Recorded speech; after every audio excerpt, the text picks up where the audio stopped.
Okay guys, no? So, nandito naman tayo sa ating YouTube channel para magbigay uli ng reaction video ah. So, itong bibigyan natin komentaryo, reaction. Ito yung mga napapanahon na balita sa ngayon. So, ito kailangan malaman natin tong ganitong mga balita. So, hindi tayo nagbabalita ah. Kundi tayo nagbibigay lang ng reaction. Yung mga komentaryo ba kung ano mga saloobin ng ating mga netizens. Siyempre, pati ako, siyempre. So, bibigyan nating reaction. So kung trip nyo yung ganito mga reaction video o gusto nyo ng ganito mga reaction video, please subscribe muna, no? Like and share sa ating YouTube channel, ha? So, bago tayo mag-umpisa, please, subscribe and like. So, okay. And also, siyempre, ang bibigyan natin ng reaction video ay itong video ni Balita ni Juan. So, please subscribe din sa kanya, no, kay Balita ni Juan. Okay? So, ang pamagat ng ng ating bibigyan ng reaction ito, Ang China wala nang nagawa, nagulat sa Amerika, no. Malaking gera to, pwede nang lumaban. Diyos ko. Malaking malaking gera nga to. So ito bibigyan natin reaction to So magandang balita. Okay, umpisa na natin. Kakapasok lang na balita, pwede nang lumaban ng Pilipinas. Babala ng war expert matapos sabihin ng pagbabanta na ang China naghahanda ng lumusob. Batay naman sa mga nagsidatingan na balita, nagtatalo dito ang dalawang professional kung mananahimik lang ba tayo dahil kung yung iba gusto na ng laban, ngunit pinipigilan lang tayo. Batay pa sa war expert, dapat maghanda sa gera ang Pilipinas dahil ang China gegerahin talaga tayo kasi doon sila naghahanda, tapos dito naghihintay lang tayo. Kaya sana makinig sa kanyang babala na sa Pilipinas maghanda na rin tayo. So let's just hope tama yung sinabi ni Professor J. Batumbakal na it's a rhetoric, but of course as an academic we have our different opinions regarding this matter. O yan tignan nyo yung mga Chekwa, yung mga Chekwa, mga inchik na yan, na sila nga ay todo paghahanda pagdating sa military kasi gusto nila lang sakupin ng buong West Philippines natin, no?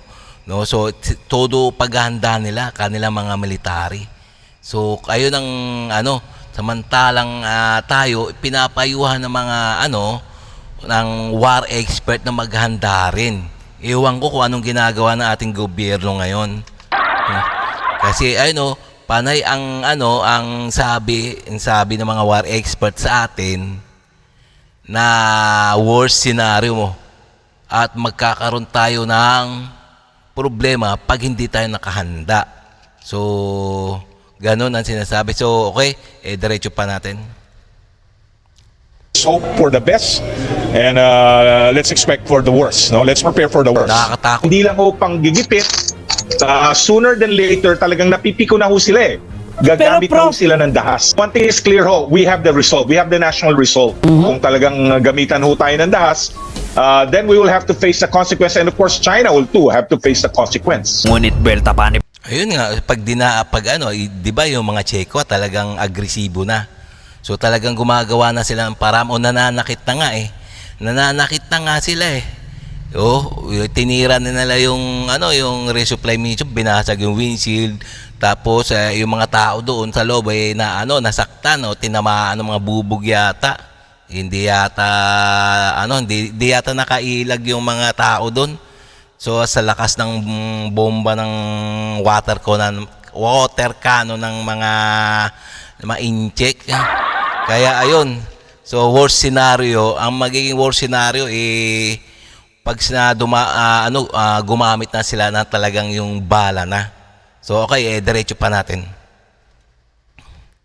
Batong Bakal kay Renato de Castro, hindi pa dito tutulong ang Amerika porque ang China hinaharas-haras na tayo. Inaantay lang talaga nila tayong unang maasar para mauna talaga tayo, kaya hintay na lang natin sila unang maasar tsaka nyo tawagin mga Amerikano. Tama naman po, no? Hindi naman pwede na bawat sugat mo tatakbo ka na kay Big Brother, no? Anong magiging tingin sa iyo ng mga ibang bansa? Napaka ano yung tawag doon? Ayan, snowflake. Crybaby. Hindi pwede rin yun. Para sa ating interest din, hindi rin pwede tayo magpakita na parang napakahina natin, ano tawag doon, yung balat sibuyas. Hindi ko mo, ayan, nabasagan tayo ng windshield, ibig sabihin kailangan ng invoke yung Mutual Defense Treaty para mag-umpisa ng bakbakan. Mayroon din po tayong obligation and responsibility ng pag-control ng situation para hindi nga mag-escalate. Ayun nga, 'di ba? So hindi basta tayo kahit nasugatan o kahit hinaharas tayo ng mga incheck na 'yan, hindi tayo gaganti. Hindi tayo basta papabomba lang tayo na magpapabomba sa tubig. Kasi mahirap daw sabi ni Matumbakal, 'di ba? Ayan si war expert 'yan. Na hindi borkit sinaktan ka sasaktan mo rin. Hindi naman parang larong bata 'yan, na yan once na nagkasakitan yan talagang yan, bombahan yan. Ang kapalit niyan yung buhay. Ang daming missile na ng mga incheck grabe di kayang saluhin ng ating mga armed forces. Kaya nga naghinay-hinay yung ating armed forces, ang ating Philippine Navy, ang ating Philippine Coast Guard, na pinababayaan na lang nila na bombahin sila para lang hindi mag-escalate yung gulo, para hindi lang gumamit ang mga incheck ng mga powerful nilang sandata. Kaya ang ginagawa siguro ng Philippine Coast Guard natin, hinahayaan na lang sila na bombahin sila ng bombahin ng tubig. Di bale na masaktan, basta maipagpatuloy ang kanilang misyon. Ganon siguro ang kanilang motto ba? So di bale na ganon, basta di ba? Walang gulo. Di bale na magpabomba sila. Bomba tubig lang naman yan. At least nakaligo sila. Okay. Sige, diretso pa natin. Hindi naman to parang laro lang ng mga bata na kung mayroong nangyari, may napipikta, gera patanin na yung dalawang pamilya, no? Yung rhetoric po yan, matagal na pong paulit-ulit din yan na sinasabi nila. Yun parang regular din yan na parang si Mao, yung babae ng military leadership. So tayo, kumbaga kalma lang tayo, sanay na tayo dyan. Kaya po ninenervyos lagi ang mga China dun sa West Philippine Sea pag may nakikita silang American na aircraft o kaya Navy vessel, dahil alam nila na pwedeng tawagan yon ng mga Filipino forces kung sakaling kailangan. Mayroon din po tayo Tao nga naman, kinakabahan itong mga incheck na to once mayroon mga nagkakaroon ng joint patrol ang mga armed forces tsaka yung mga iba-ibang malalaking bansa. Kinakabahan nga, kaya nga kinakabahan sila yung mga incheck. Kaya nga ang ginagawa nila once na wala na uli yung mga kakampi ng ng Pilipinas, bubombahin uli ng water cannon. Wala na, ayun na yung nasa isip ng mga incheck. Wala na uli yung kakampi nila. So okay, pwede na uling bombahin sila ng tubig. Ganun siguro yung nasa isip nila. Ang kukulit talaga naman itong mga incheck na to, grabe. yung obligation and responsibility ng pag-control ng situation para hindi nga mag-escalate. Yun po talaga ang hinihintay nila, na tayo ay gumante, no? Na tayo ay, kumbaga, we lose our cool. No? So, totoong pikong talo. Kaya po nakastambay lang sa paligid ang PLA Navy. At kaya din ganun karami yung Coast Guard na pinapadala nila, no? Yung latest, parang dalawa lang yung atin, sa kanila halos 6 ba o 8, no? At talagang gamitan na ng lahat ng mga barko natin, no? So syempre hindi tayo dapat magpadala doon sa ganung klaseng mga truck, ganung patibong. Pero babala sa China ng Amerika, naghihintay lang sila ng tawag ng Pilipinas para magamit na dito ang Mutual Defense Treaty. Dahil sa oras na nakatanggap na sila ng tawag, ay bomba agad sa China sa West Philippine Sea. Ngunit dahil hindi pa natin sila tinatawag, standby lang sila sa Pilipinas, itong Navy ng Amerika. Yes, The United States continues through our own operations to be physically present in the region on a daily basis, and we continue to fly, sail, and operate everywhere that international law allows, demonstrating thereby that all countries share those same rights. So our goal, again, is to promote peace and stability security and prosperity, promote respect for international law, peaceful resolution of disputes, but also ensure that countries have their own ability to protect their sovereignty and their own interests. Kung ikaw O yan ha.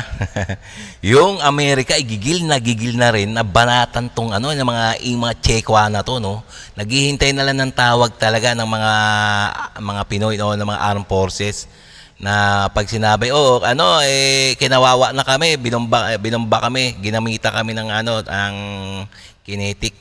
O yun, so tsaka lang kikilos ang Amerika para bombayin o banatan din ng mga incheck. Ayun ang kinatatakot ng mga incheck yung Mutual Defense Treaty. Kaya nga hanggang bomba lang sila ng tubig kasi ayun lang kaya nilang gawin kasi nga once na gumamit sila ng mga bala, ayun na yun, doon na papasok yung Amerika para bombahan na sila. Ayun, magbubombahan na sila doon.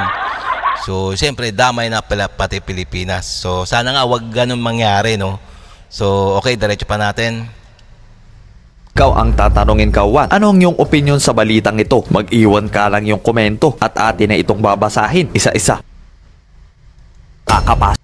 Yun tingnan nyo naman ang nangyayari. So magbigay na lang kayo ng reaction diyan o komentaryo diyan sa baba para malaman natin kung ano mga reaction ng mga netizens. So okay? So dapat talaga itong makukulit na mga China na to mapigilan na natin ng ating gobyerno. So nandiyan na lahat Nandiyan ang Amerika, Germany, so malalakas na yan So, ewan ko ba't hindi pa natatakot yung mga Chekwa na yan. Ang kukulit ng mga utak. So, okay. So, kung nagustuhan nyo yung ganitong mga reaction video, please subscribe, like, and share nyo na rin. Okay? So, para makapagpatuloy ulit tayo ng mga ganitong reaction video. Okay?